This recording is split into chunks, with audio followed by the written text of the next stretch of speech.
السلام علیکم ورحمۃ اللہ وبرکاتہ۔ الحمد للہ وکفا وسلام علی حبیبہ المصطفیٰ، اما بعد فاعوذ باللہ من الشیطان الرجیم، بسم اللہ الرحمن الرحیم۔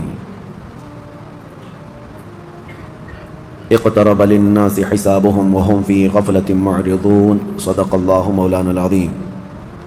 یا ایہا الناس اتقوا ربکم ان زلزلۃ الساعۃ شیء عظیم، صدق اللہ مولانا العظیم۔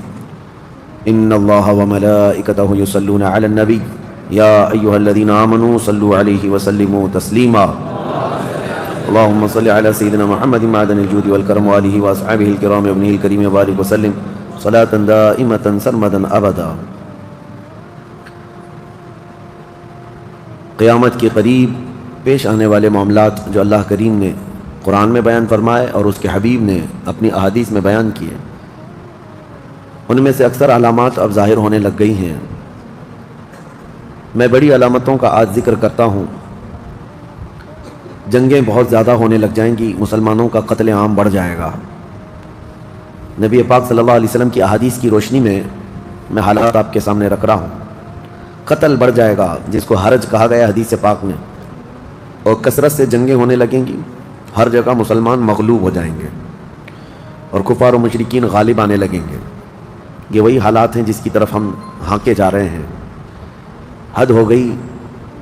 آج میں نے جب یہ دیکھا، اندور شہر کے چھوٹے چھوٹے بچے اسکول کے تیسری یا چوتھی جماعت میں جانے والے 4 لڑکے مل کر کسی مندر کے پاس جاتے ہیں، اس میں ایک مسلمان لڑکا، باقی 3 ہندو ہیں۔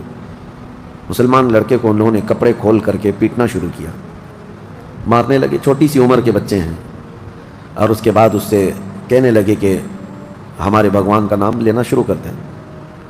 یہ چیز جو عام طور پر ہو رہی ہے اب بچوں میں منتقل ہو گئی، یہ زہر۔ پھر اس کے بعد معاملات بڑھے، ان تینوں کو بھی اریسٹ کیا گیا، گرفتار کیا گیا، لیکن یہ زہر آ کیسے رہا ہے؟ چھوٹے بچوں کے دماغ میں۔ اسی طرح سے دلی کا ایک واقعہ، چھوٹی سی 10 سال کی ایک لڑکی بچی ہے، اسکول میں ایڈمیشن ہوا ہے، دوسرے ہی دن اس کو دوسری نان مسلم لڑکیوں نے تانا مارنا شروع کیا کہ مسلمان گندے ہوتے ہیں۔ وہ بھولی بھالی بچی اپنی ماں سے آ کر کے پوچھنے لگی کہ کیا ایسا ہوتا ہے کہ مجھے مسلمان ہونے پر لوگ اس طرح سے گالیاں دے رہی ہیں اسکول میں؟ انہوں نے انتظامیہ سے شکایت کی، پھر معاملہ آگے بڑھا۔ وہاں پر بھی کارروائی جو نام پر ہونی تھی ہوئی، لیکن میں یہ مثالیں اس لیے رکھ رہا ہوں کہ زہر اتنا بڑھ چکا، اب نیتاؤں میں نہیں، اب بڑے پہلوانوں میں نہیں، اب بچوں میں بھی یہ زہر آ گیا ہے۔ اور یہی حالات روزانہ آپ کو دیکھنے ہیں۔ ابھی اس کے لیے آپ اپنے ذہنی طور پر تیار ہو جاؤ۔ منافقت مت کرنا۔ قیامت کے قریب ہم آزمائش کے دور میں آ چکے ہیں۔ جب بچوں میں یہ زہر بھر دیا گیا ہے تو اب یہ بچے جب جوان ہوں گے تو یہ اور زیادہ زہریلے ہو جائیں گے۔ وہ چہرہ بھی ہمارا دیکھنا پسند نہیں کریں گے، کیونکہ ماحول ایسا بنایا جا رہا ہے۔ اس ماحول کے بنانے میں بہت ساری چیزیں ذریعہ ہیں، فلمیں بھی ہیں، سیریلز بھی ہیں، انٹرنیٹ بھی ہیں، سوشل میڈیا بھی ہے، نیتاؤں کے بھاشن بھی ہیں، اور کٹر سادھوؤں کے پرووک کرنے کے طریقے بھی ہیں۔ سب چیزیں مل کر کے بچوں کے دماغ کو زہریلا بنایا جا رہا ہے۔ اب یہ صرف اور صرف ہمارے ملک کا مسئلہ نہیں ہے، پوری دنیا کا مسئلہ ہے۔ ابھی آپ کو پتہ ہوگا چند سالوں قبل نیوزی لینڈ میں ایک آدمی مسجد میں داخل ہوا اور لائیو سٹریم کرتے ہوئے نمازیوں کو گولی مارتا گیا۔ تقریباً 50 لوگ اس کی گولی سے مر گئے تھے مسجد میں، اور اس کی شوٹ کرنے کا اس نے لائیو سٹریم بھی چالو رکھا ہے۔ وہ لائیو دکھاتا بھی رہا اور شوٹ کرتا رہا۔ ایک آدمی کا اس طرح کسی مسجد میں گھس کر کے 50 کے قریب نمازیوں کو مار ڈالنا، یہ کون سی مانسکتا تھی؟ یہ کون سا ذہن تھا؟ وہ بھی اریسٹ ہوا، اور اس کو اپنے کیے پر پچھتاوا نہیں تھا، اسی لیے کہ برسوں وہ اس آگ میں جل رہا تھا کہ مسلمان ایسے ہوتے ہیں، مسلمان ایسے ہوتے ہیں۔ تمہارے متعلق یہ زہر جو پھیلایا جا رہا ہے، یہ کوئی حادثہ نہیں ہے، اتفاق نہیں ہے، یہ ہونا ہے۔ اب میں آپ کو جو چیز عرض کر رہا ہوں اس کے انتظار میں ہم رہتے ہیں۔ اللہ سے دعا بھی یہی کرتے ہیں کہ جنگیں جب بڑھ جائیں گی، ہر جگہ مغلوب ہونے لگ جائیں گے، ظلم اتنا ہو جائے گا کہ تمہاری گردنوں پر کرسیاں رکھی جائیں گی۔ آج بھی دیکھیں جو حالات ابھی ہمارے ملک میں چل رہے ہیں، اور اس پر کسی کو بولنے کی بھی اجازت نہیں ہے۔ تم ناانصافی کے خلاف آواز بھی نہیں اٹھا سکتے۔ اتر پردیش میں 144 ہے، پورے صوبے پر، پورے اسٹیٹ میں کرفیو نافذ ہے کہ کوئی ٹپنی بھی نہ کرے. سب کے سوشل میڈیا سائٹس کو پر سائبر پولیس کی نظر، ساری چیزیں اپنی جگہ پر. لیکن میں یہ کہتا ہوں سب کر لو، لیکن جو حق بات ہے وہ ہم آخری سانس تک کرتے رہیں گے انشاءاللہ. گیدڑ کی 100 سالہ زندگی سے شیر کی 1 دن کی زندگی بہتر ہے. ڈر کے، چھپ کے، مصلحتوں کے چکر میں کب تک جینا ہے اس دنیا میں؟ موت تو آنی ہے نا ایک دن، موت تو آنی ہے. تو کیوں نہ ہم اپنی اس حقانیت کو بڑھ چڑھ کر اعلان کر کے مریں. جب جنگیں زیادہ ہو جائیں گی اور ہر جگہ سے ظلم بڑھتا جائے گا، یہاں تک کہ عرب میں بھی کوئی اسٹرانگ حکومت نہیں ہوگی. یہ حدیثوں کی روشنی میں اب میں آپ کو بتا رہا ہوں. وہ تو ابھی نظر آ رہی ہے کوئی اسٹرانگ حکومت نہیں، وہ کٹ پتلی ہے. کبھی اس کو امریکہ ہانکتا ہے، کبھی رشیا ہانکتا ہے، کبھی چائنا ہانکتا ہے. تو یہ عرب میں کوئی اسٹرانگ حکومت، مضبوط حکومت نہیں ہوگی. اور مسلمان جب زیادہ قتل ہونے لگیں گے تو سب اکثر ہجرت کر کر کے مدینے چلے جائیں گے. جو بچے ہوئے ہوں گے وہ مدینہ طیبہ کی طرف ہجرت کر جائیں گے. اور مدینہ طیبہ میں مسلمان رہ رہے ہوں گے، کیونکہ میرے آقا صلی اللہ علیہ وسلم کی حدیث ہے ان الایمان لا یأزر الی المدینہ کما تأزر الحیۃ الی جحرها. ایمان جو ہے مدینے سے نکلا ہے اور گھوم پھر کر کے پوری دنیا سے ایمان واپس مدینے میں ویسے ہی آ جائے گا جیسے سانپ اپنے سوراخ میں واپس آتا ہے. ایمان والے سب مدینے پہنچ جائیں گے. اب وہاں جانے کے بعد لوگوں میں یہ بات کثرت سے پھیل جائے گی کہ اب ان حالات کا مقابلہ کرنے کے لیے ہمیں کیا کرنا چاہیے. بہت مجبور ہو چکے ہیں، کوئی راستہ نظر نہیں آتا. تو اس وقت جو مدینے میں تھے علماء صلحاء سب بیٹھ کر کے مشورہ کرتے ہیں کہ ہم کو امام مہدی کو تلاش کرنا ہوگا. اور یہ وہ زمانہ ہوگا جب امام مہدی مدینے میں پیدا ہو چکے ہوں گے.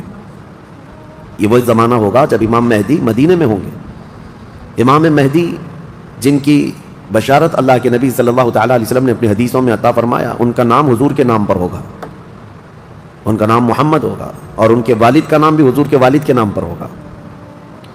اور اللہ کریم کی طرف سے بھیجے جانے والے اس روئے زمین کے وہ آخری خلیفہ راشد ہوں گے. مدینہ طیبہ میں وہ ہوں گے لیکن وہ اپنے آپ کو چھپا کر کے رہ رہے ہوں گے. اب لوگ جب انہیں تلاش کرنے ہوں گے، اس دوران کئی جھوٹے مہدی بھی تیار ہوں گے، کیونکہ امام مہدی کا چیپٹر سب نے پڑھا ہے. جھوٹے مہدی دعویٰ کریں گے لیکن مار کھائیں گے، مریں گے، جیلوں میں جائیں گے. یہ جھوٹے مہدیوں کا یہی ہوتا رہے گا. امام مہدی اپنے آپ کو چھپا رہے ہوں گے کہ کہیں لوگ مجھے پکڑ کر حاکم نہ بنا لیں، امام نہ بنا لیں. اب لوگ جب تلاش زیادہ کر دیتے ہیں تو پھر امام مہدی کو کچھ لوگ مدینہ طیبہ میں پہچاننے لگتے ہیں. تو امام مہدی مدینہ چھوڑ کر مکہ آ جاتے ہیں، مکہ ہجرت کر کے آ جاتے ہیں. اپنے آپ کو چھپا کر کے رہ رہے تھے مکہ مکرمہ میں. یہی رمضان کا موقع، وہ خانہ کعبہ کا طواف کر رہے ہوں گے، حجر اسود کے قریب لوگ. اچھا یہ بھی میں بتا دوں، جتنے دنیا میں ابدال، اقطاب، اولیاء ہوں گے وہ سب ہجرت کر کے اس وقت مکہ میں پہنچے ہوں گے. مکہ میں سارے اولیاء ہوں گے اس وقت. اور طواف کے دوران سب لوگ پہچان لیں گے امام مہدی کو اور ان کو پکڑ لیں گے اور ان کا ہاتھ پکڑ کر سارے لوگ کہیں گے اب ہم آپ کے ہاتھ پر بیعت کرتے ہیں، آپ امام برحق ہیں اور آپ ہمارے حاکم ہو جائیں. امام مہدی منع کر رہے ہوتے ہیں. اسی وقت آسمان سے ایک آواز آتی ہے. اس آواز میں خاص یہ کہا جاتا ہے ہذا خلیفۃ اللہ المہدی، یہ اللہ کا خلیفہ مہدی ہے. اس آواز کو سن کر سب ٹوٹ پڑتے ہیں. امام مہدی سب کو بیعت کرتے ہیں، پھر واپس یہی قافلہ لے کر مدینے پہنچتے ہیں روضہ رسول پر. میرے آقا صلی اللہ تعالیٰ علیہ وسلم کی بارگاہ میں جب پہنچتے ہیں تو اہل مدینہ بھی ان کے ہاتھ پر بیعت کرتے ہیں اور ایک پوری فوج تیار ہوتی ہے. یہ انقلاب کا دور ہے. جتنی جنگیں ان کتوں نے کی تھیں، جتنا ظلم رچایا تھا پوری دنیا میں، اب ریورس ہونے کا ٹائم آ جاتا ہے. حضرت امام مہدی اس فوج کو لے کر ملک شام کی طرف جاتے ہیں. حالات ملک شام کے ایسے ہو چکے ہوں گے کہ ملک شام میں عیسائیوں کی حکومت قائم ہو چکی ہوگی.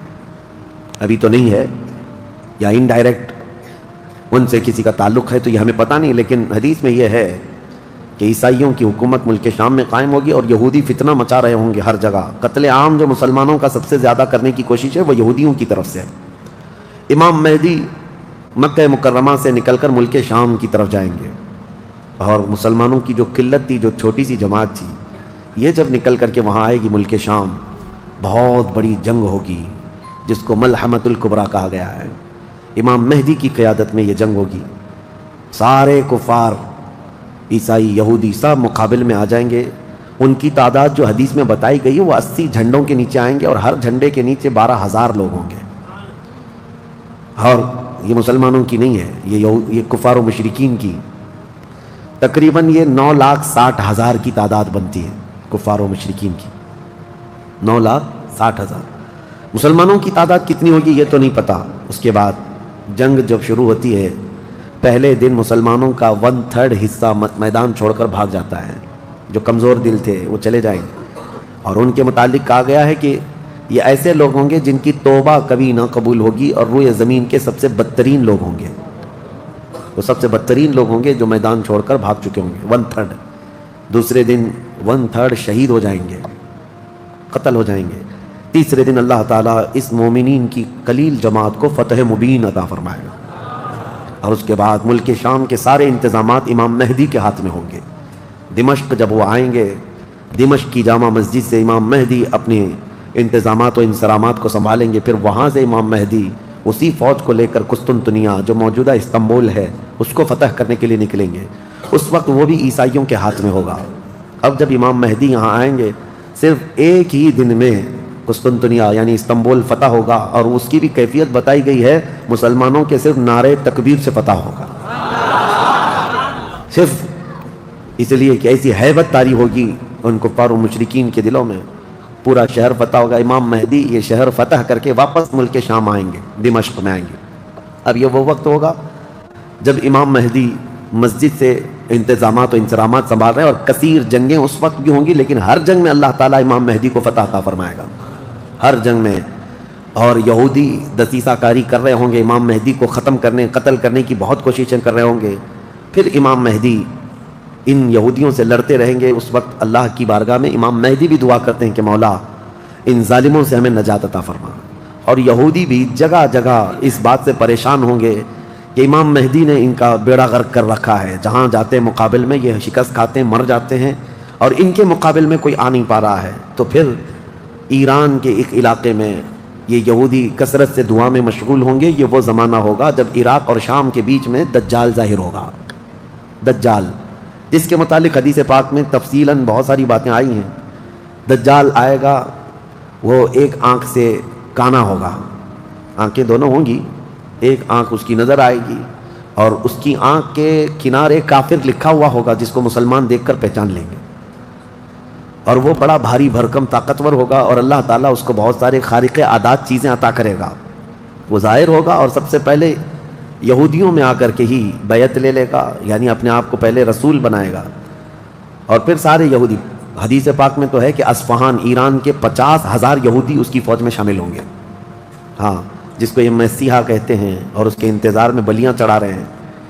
یہ ظاہر ہوگا عراق اور شام کے بیچ میں ہے، اور پھر یہ سب یہودی دجال کی فوج میں شامل ہوں گے۔ دجال ایسے نکلے گا روئے زمین پر، حدیث پاک میں یہ سب ملتا ہے کہ وہ آسمان سے گہے گا تو آسمان سے بارش برس جائے گی، زمین سے سبزہ نکلنے لگے گا، کسی کو مار کے دوبارہ زندہ کر کے دکھائے گا، یہ سب چیزیں وہ کر کے دکھائے گا، یہاں تک کہ چلتے چلتے زمین سے کہے گا تیرے اندر جتنے خزانے ہیں نکال، زمین پورے خزانے باہر کرے گی، اور جب وہ آگے چلتا رہے گا تو یہ خزانے شہد کی مکھیوں کی طرح اس کے پیچھے جھنڈ کی طرح چلتے ہوں گے خزانے۔ اور دنیا کے لالچی لوگوں کو ایک سکہ ہی چاہیے بس، جس کے پاس مال ہے اس کے پیچھے غلامی۔ بہت بڑا فتنہ ہوگا، بہت بڑی آزمائش ہوگی، لیکن جو ایمان والے ہیں حدیث میں ہے اس دن بھی وہ نہیں بہکیں گے، اس دن بھی وہ نہیں بہکیں گے، وہ غضب کا ایمان ہوگا ان لوگوں کا۔ حضور صلی اللہ تعالیٰ علیہ وسلم نے فرمایا دجال کے فتنے سے مقابلہ کرنے والے جو مومن ہوں گے نا، اس کا فتنہ دیکھ کر کے بھی ایمان پر قائم ہوں گے، ان کے لیے حضور نے فرمایا وہ بغیر حساب کے ہی جنت میں جائیں گے، ان کا حساب نہیں ہوگا، وہ بنا حساب کے جنت میں جائیں گے۔ تو دجال روئے زمین پر گھوم رہا ہوگا اور فتنہ مچا چکا ہوگا، پہلے تو رسول کہتا رہا، اس کے بعد پھر خدائی کا دعویٰ کرے گا کہ میں خدا ہوں۔ اس کی خدائی کو ماننے والے وہ یہودی بھی ہوں گے، عیسائی بھی ہوں گے، بہت سارے مسلمانوں میں بھی گمراہ ہو چکے ہوں گے، جن کا پہلے سے ایمان مضبوط نہیں تھا وہ اس کے پیچھے چل پڑیں گے، وہ ہزاروں کی تعداد میں لوگوں کو کافر بنا چکا ہوگا۔ میرے عزیزو، دجال تو بہت بڑی بڑی چیزیں دکھا رہا ہے، آسمان سے بارش برسا کر کے، زمین سے سبزہ اگا کر کے، اور اس وقت کئی لوگ گمراہ ہو جاتے ہیں۔ یہاں تو چھوٹی موٹے باباؤں کے پیچھے گمراہ ہوتے ہیں، آج تو